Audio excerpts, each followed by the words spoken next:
தமிழ் சேனலுக்கு உங்களை அன்போடு வரவேற்க இன்றைக்கி நம்ம பார்க்க போகிறது ஸ்ரீலிங்க புராணம். அந்த வரிசையில் ஈசன் இல்லாத இடம் எது, ஈசனோட சாநித்தியம் எது எதில் அடங்கியிருக்குன்னு பார்க்கலாம். ஓம் நம சிவாய.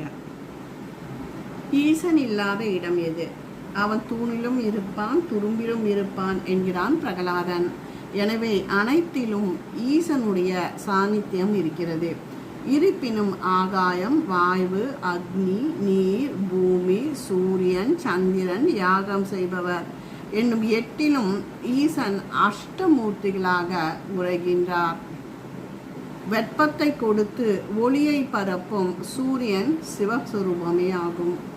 சூரியனுடைய கதிர்களில் அமுதம் மழையையும், சந்திரன் பனியையும், சுக்கிலம் வெயிலையும், சூமுடை சந்திரனுக்கு ஒளியையும், அரிகேசம் பிரகாசத்தையும் அளிக்கின்றன.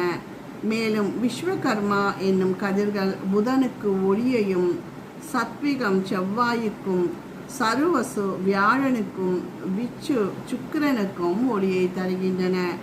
தேவியின் அம்சமான சந்திரன் தனது கலைகளோடு விண்ணவரையும் தென்புலத்தாரத்தையும் அமுதத்தால் நிறைவேற்கிறார். யாகம் செய்யும் வேதியர்கள் இறை அம்சமாய் விளங்கிய யாகத்தையும் மற்ற கர்மாக்களையும் செய்து வானவருக்கும் மற்றோருக்கும் உணவளிக்கின்றனர்.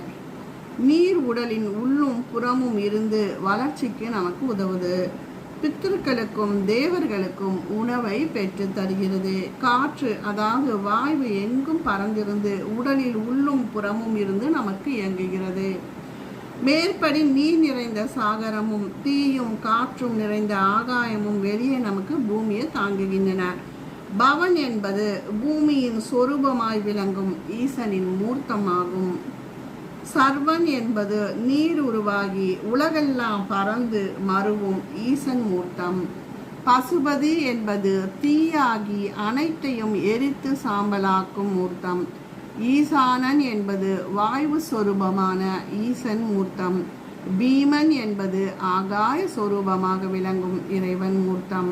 ருத்திரன் என்பது சூரிய சொரூபமாக விளங்கும் மூர்த்தன். மகாதேவன் என்பது சந்திரனாய் விளங்கும் ஈஸ்வர மூர்த்தன். உக்கிரன் என்பது வானவருக்கும் தென்புலத்தாருக்கும் உணவளிக்கும் யாகம் செய்யும் மறைவராக விளங்கும் ஈஸ்வா மூர்த்தம். வாயு மனைவி சிவை, அவள் யுரோவாசனை பெற்றாள். பீமன் மனைவிக்கு அவள் சக்கரனை பெற்றாள். ருத்திரன் அதாவது சூரியன் மனைவி சுவர்சலை, அவனது மகன் சனீஸ்வரன். மகாதேவன் சந்திரன் அதாவது மனைவி ரோகிணி, அவனது மகன் புத்திரன்.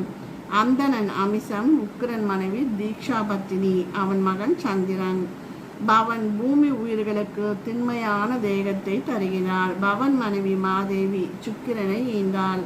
சர்வன் பத்தினி விகோசி அங்காரகனை ஈன்றாள். அனைத்தும் இவ்வாறு அனைத்து உயிர்களுக்கும் ஆதாரமாக இறைவன் விளங்குவதால் அவரது திருவுருவை பக்தியோடு மனதிலேயே தியானித்து வழிபட்டு அவர் அருளை பெற பாடுபட வேண்டும் என்று நந்திகேஸ்வர சனத்குமரருக்கும் அஷ்டமூர்த்திகளின் மகிமையை எடுத்து கூறுகிறார். ஓம் சிவாய நம.